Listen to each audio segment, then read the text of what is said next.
everybody. It's me, Rebecca Mendoza, and today I'm shining my business spotlight on my good friend Carissa, who's with Paladin Psychotherapy. It's her own practice.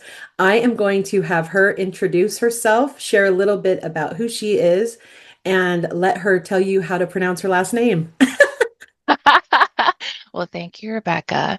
Hi, everyone. My name is Carissa, and my last name is Lataillade, so Carissa Lataillade, but you can call me Carissa, no worries. I'm a licensed marriage and family therapist here in Santa Clarita, and I have my own private practice, just like you said.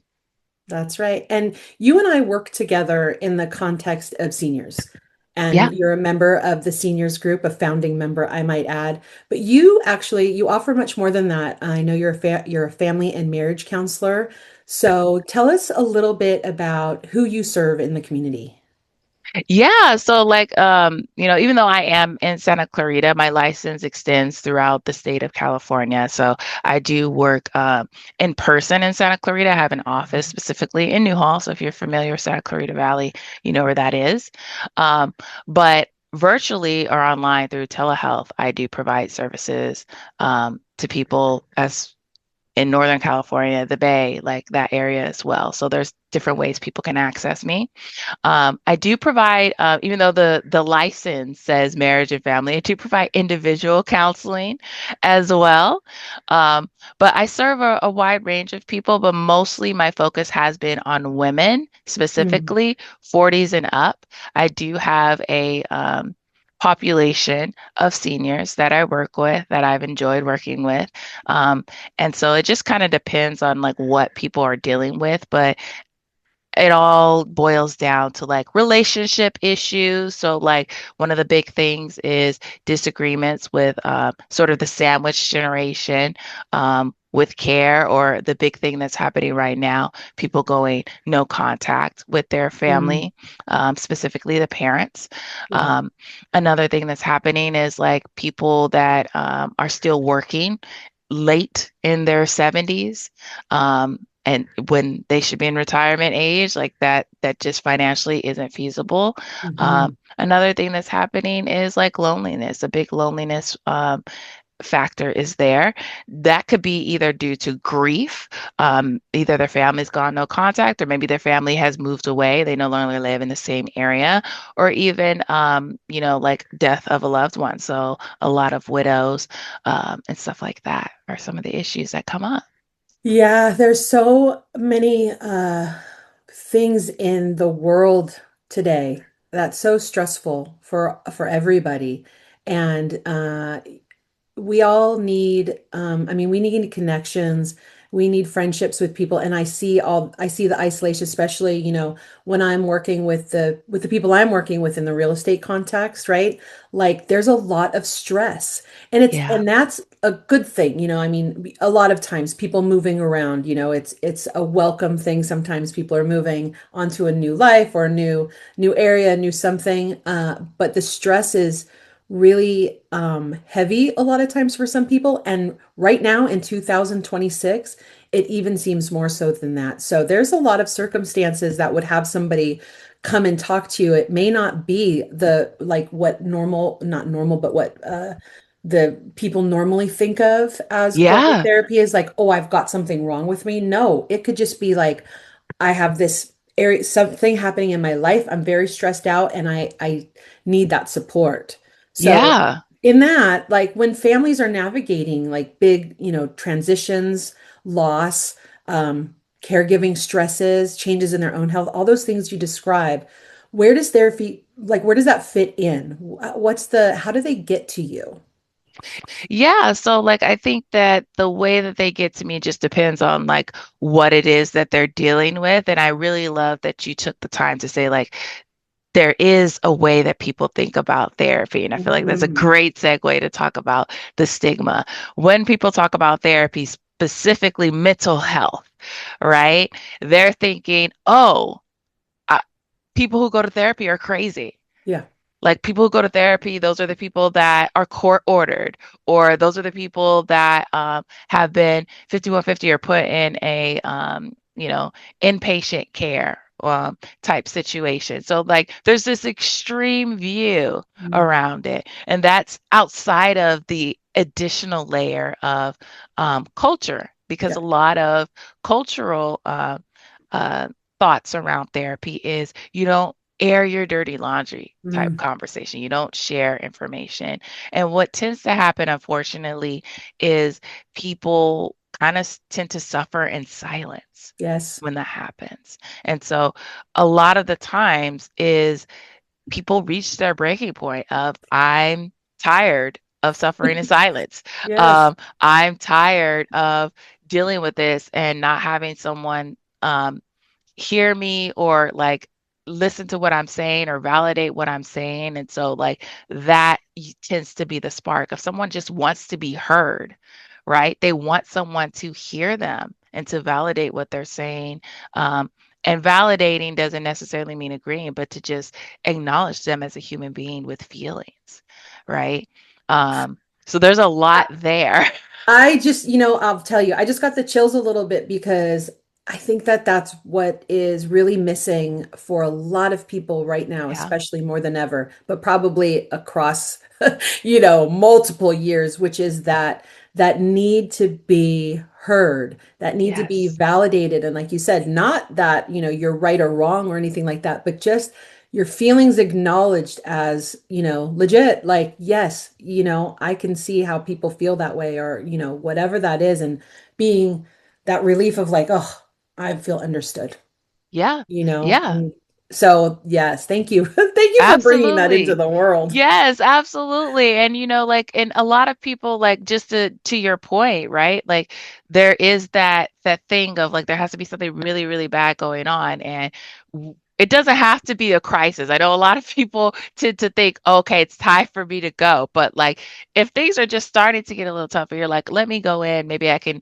beat this before it gets too serious. Yeah. That's a great time to go to therapy as well, right? Like it doesn't always have to be like the end all be all. Specifically with my older generation, though, right? Like I'm talking 65 and up, that Mhm. population of the people that I work with. A lot of the issues that they're dealing with um, are around that fear of loneliness, right? They're in a different life stage. Their life Yeah. stage is end of life, right? Like at Yeah. The at the end of wind the down, day, it's like the end of the winter. wind down, right? Hmm. That's where people start saying those phrases of "I have more years that I've lived than I have left." Yeah. Right? It's is that sentiment, and so this is the time where in their mind they're like starting to like reflect. Like reflection is kind of like the big thing of what did I do with all of my time? Where did all the years go? Um, this is like, how can I see past, the next 1 to 2 years versus the next 5 to 10 years if I even have that, right? Like there's a different shift in how they look at their life and even talk Hmm. about death. And we have those conversations about like, if that is true, right? If we stand in that lane of we only have so much time left, then what are the things we're doing right now to make the most of that time then, Right. Well, you right? know, and to that, I know that a lot of people who are our age, my age, we Yeah. call that like the sandwich generation, where we're adult children of some of the seniors, and we're helping them through this phase of life, whether that means like either even emotionally or it means physically moving them around, taking a little bit more care of them, having a little bit more of a say in their lives. I Yeah. know that a lot of adult children, when I'm working with them, they tell me they're overwhelmed trying to support their parents and they're Yes. managing their own lives and their own kids and all stress, you know, in that area. It's like the sandwich generation. It's coming from both sides. Yeah. So how do you support both generations? Is Yeah. that a thing? That is definitely a thing. So like in the sense of like the older population, right? It's more the space of what we were just talking about, them feeling seen, them feeling heard. Um, Hmm. and the same thing could be applied for the sandwich generation. And in that space, we're more talking along the lines of perhaps Generation X and so older millennials, Yes. right? Like we're around the cusp of those two generations as falling within the windows of uh, that sandwich generation, quote Right. unquote. And so the support for them is very much around where they are in their lives. Like this is the time where people traditionally kind of coined midlife Midlife crisis, crisis. right? There's that thought process that's a part of it. And then there's also this part of like them thinking, oh, this is the time that I now have to take care of the things that I didn't have to look at before. Because Yeah. maybe my parent was more physically able, right? Mhm. Maybe they had a lot of financial means. Like maybe they were able to have their own home, and maybe that's not the case anymore. Maybe their Right. health is dwindling down, and maybe there's more of a space where you're now experiencing a reverse of your role with your parent, where you are now in the providing role. You are now in the hands-on role, which traditionally that was your parent with you growing up, Yeah. right? And so for them, it is very much a lot of grief of this Mm. person I got to take care of me, that I got to lean on, that was my hero, that loved me and I could count on, is now not able to do any of those things. And I I have can to relate. rectify in my mind that who I'm seeing, who I'm speaking to right now in front of me does not match who I know and love. Yeah. Right. Yeah. So that Yeah. grief is big right there. Another thing that happens with the sandwich generation is the idea that they're all of a sudden in charge of all of these things. Yep. That they have to make all these decisions, that they're the one that everybody comes to. And it's like, when do I get a break? I already got a lot of stuff going on, especially women, right? Like we're not even talking about their own individual issues, which could be maybe they're having some relationship issues. Maybe they don't feel as supported with their spouse or their partner in life. Maybe they Mhm. feel like things are going crazy because maybe their kids are now tweens or teenagers and it's Yeah. driving them up a wall, right? Maybe there's the space of premenopause happening. They're going through hot flashes. They're feeling more sensitive. Maybe they're feeling more like angry in more moments and irritable. And they're like, what the hell is going on? Like, Girl, you are describing me. You are describing me. right? And they just feel like they don't have nowhere to land. They don't have a Yeah. feet, they don't have ground to land their feet on for them to stand firm. And they're like, what happened to my career? Like I thought I was doing this and now I'm taking all this time off. And maybe there's a space of because that's like right in the middle, right? There's also like different situations. There could be people that are in Gen X that just had a baby. Yeah. Yeah, Yeah. right? Yeah. I had my daughter at 39. I had her a little late, so I get that. Yeah. Yeah. And so then there's that space of they're having a newborn or a toddler. And they're now in a sandwich generation of their parents are aging and they're trying to take care of their baby. Right. And so like it's very specific, I guess what I'm trying to say is very Mhm. specific on their own circumstances, but it is the space of them having the opportunity of letting their voices be heard because the people in the sandwich generation, their voice is heard in the sense of people are coming to them for answers, Yes. right? And the space with me, it's the space of their voice is heard because they get to just say, I don't fucking know. You know, I'll tell you what, as you're talking, as I'm listening to you, there's a little voice inside my head, saying yes and really saying, like, what about me? Who's What taking about care of me, right? And I know that a lot of, especially women, a lot of people yes? watching this right now are nodding their head yes to everything you're saying and saying, what about me? What about me? Yeah. What about me? So I'm tell me tired of being then. strong. How does somebody know then, like when is a good time for people to seek professional support rather Yeah. than just trying to manage all of this on their own? So I love this question for so many different reasons. And I will say like when people start therapy with me, I often go over the four pillars of therapy, in which they just basically are the things that we look for, we aim for to ensure success. Hmm. What are the things that we know come with people who meet their goals in therapy? And one of those things is a strong support system, Yeah. right? And so, who is your support system? Is that your family? Is that your friends? Is that your spouse? Like, who is that you can lean on and talk to? Because even when you go to therapy, right? And even like, let's say you're working with me, you're only going to see me once a week for 1 hour, right? Out of the many hours that encompass the week, I could right? talk to you for days. Right? And so that's super important to remember and understand. Like, I only get a small snapshot of what's happening in your on a weekly basis, or even sometimes bi-weekly Mm. basis, right? Because of like the nature of like what's going on in our treatment. And so understanding there are moments that you should lean on your support system, that we're not therapists are not saying like, hey, don't have friends, don't talk to your family. Like, no, you should have a support system. Like, you're going to see them more than you see me. I want Mm. you to have those people. But also remembering that maybe there are times where your support system, where your loved ones can't carry the pain and the hurt and the stress and the trauma that you are experiencing.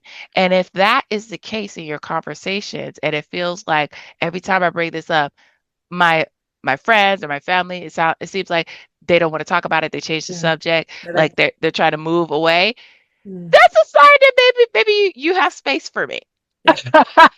Right? Because like that's not I'm not here to do that. I'm here to let you say what you have to say. Right? I'm an observer. I'm an outside party. Right? And so you get to have that space to say those things and to talk about those things. Um, and then the other part is like if you're seeing changes within yourself, right? We refer to those symptoms, and I don't want to get into the space of like, diagnosing, but I would say the side or like the adjacent term is like what kind of like issues are coming up for you? What sort of things are happening that you're like, "Oh, I don't feel like I've been feeling good so far." Like, Mm. are you at home and you're like, "I can't remember if I even ate today." Or you're eating more than usual, you're snacking more than usual, you're having a lot of cravings that are happening, right? There's these changes that happen. Maybe there's issues with your sleep. Sleep is super important. It's one thing that I always ask for and I look for, because it it can develop a lot of mental health issues when Mm. it's just sleep deprivation, right? And so I Mm. always ask that. What's going on with your sleep? Are you sleeping too much? Are you like sleeping anywhere between 10 to 15 hours? We're considering, okay, what's going on, right? Right. Or maybe you're sleeping less. Maybe you're like, oh, I had like 3 or 4 hours of sleep and I'm barely functioning, or I'm functioning better than ever. Then we want to look at that. What's happening? That you're Right. functioning better than ever, or three What's hours of wrong sleep. with that? Yeah, what's Yeah, you know happening? what I'm saying? Like we want to understand like there's changes you're starting to notice. Like maybe you are arguing with a lot of people in your life and you're like, yo, like I used to have a bunch of friends and now like I only have like one person I talk to now. Hmm. Like if that all of a sudden happened, what's going on? You are the common denominator. What's happening? Is something Right. going on? Like, are these really bad people that you all of a sudden cut off? Or is this an issue that perhaps maybe there's something going on where emotionally there's some mood swings going on where those conversations don't go as well, or they don't feel as authentic and genuine as safe as maybe they did before, Right. right? So I would say look to changes, look to how you normally lived life. Like if you really have a big hobby you love or something that you enjoy and you all of a sudden can't bring yourself to do it, Mm. right? If you feel like you're just watching your life pass you by as opposed to actively participating in it, right? These are real people having real experiences. These are the things that I want you to pay attention to say, hey, maybe I should talk to someone. Maybe I should see what's going on because there's a change happening and I don't know why. I'm sure that a lot of people who are watching this, all of that resonates with them very, very well. So, in that case, how does somebody get in touch with you? For me specifically, you would be able to find me on my website, and I'm on a couple of directories as well. I'm Mhm. on Psychology Today, so if you were to type my name in Psychology Today, you'll be able to find me. My website is Paladin MFT, Marriage Family Therapy.com. You'll be able to find me. But if you're looking for a therapist in general, Psychology Today is a great place to go. You can Google therapist near me and see who comes up in your Mm. local area. Um, and then you want to do the one thing that a lot of people don't do, which I don't know why, is have a consult call. All therapists, all people in my field, we all offer free 15-minute consultations. Now, I want to be clear, that's not for you to get free 15 minutes of therapy, but it is a free moment for you to talk to this person and ask questions and see, is this person a fit? Because Yeah. that's the second pillar. We talked about the first one. That's the second pillar of success in therapy is it a good fit? When you're talking to someone, you should feel safe talking to them. You're going to be talking about very vulnerable things. You're going to be feeling a lot of emotions, right? It's not always going to be happiness and laughter. I like to have Mhm. elements of that in my work, but there's also the space of there's going to be some serious times where we're not in that space. And so you want to feel safe and secure when you're sharing that vulnerability with someone. And so fit is so important. So have these 15-minute, the free consultations so you can talk to the person. You can ask them questions. You can see, do they specialize in working with the sandwich generation? Do they specialize in working with people that have issues with family or maybe grief and loss? Maybe they went through a divorce or maybe someone died and they're needing that support right now. Like ask those questions to find out, is this person a fit for me? Right? Point, I do that. It could have been like you're describing my consultation that I have with people. Yes. Sometimes it really does surprise me that people don't ask more questions or they're resistant to have a sit down to see if I'm the right person to work with them, if I am going to understand their needs and their goals, and if we're going to be a match. So that's a wonderful thing to bring up to people to say, do not be afraid to contact me. In fact, the whole point of you to contact me initially is to find out, am I good for you? Am I Are good we for a you? good fit to work together? And then you get to choose going forward if you're the right person. And I think that Absolutely. that is where people should start. Eliminate the fear of the reach out. Don't feel like if I call Carissa, she's gonna say, "Get into my office right this minute, you're crazy," or I'm being silly, but or Right. whatever the fear is for people to reach out to you. I'm going to encourage everybody listening that has any kind of maybe that might be a good idea. Talk to Carissa, have Yeah. that initial meetup and find out if this is something that would benefit you. And I mean, I already know that the answer is a yes for anything that people are going through. It's Yeah. definitely worth that conversation with you. So thank you so much. I really appreciate you being here. Just so everybody knows, you and I are going to be doing some other videos also to give people some Yes. insights and some information that they can run with and work with on our serving our seniors YouTube channel. But for now, thank you so much. I appreciate everything that you bring to the community, bring into my world, bring into the network. I'm so happy to have you here. Thanks. Oh, thank you for having me. I'm so glad that I was able to give just a glimpse of some of the work that I do within the community and with different populations. And I just encourage people to yeah, reach out, ask questions. Just like Rebecca said, we'll be doing some more work together in the future. And if you're looking for just like bite-sized free information, I also offer that on my stuff as well. I have a blog on my website, and I also have my social media, so Instagram, Facebook, where I do some posts about certain topics that come up. And so maybe that information could be helpful for you. And all those links are going to be down below this video. Yes. All right, we'll see you soon. Thanks. Take care.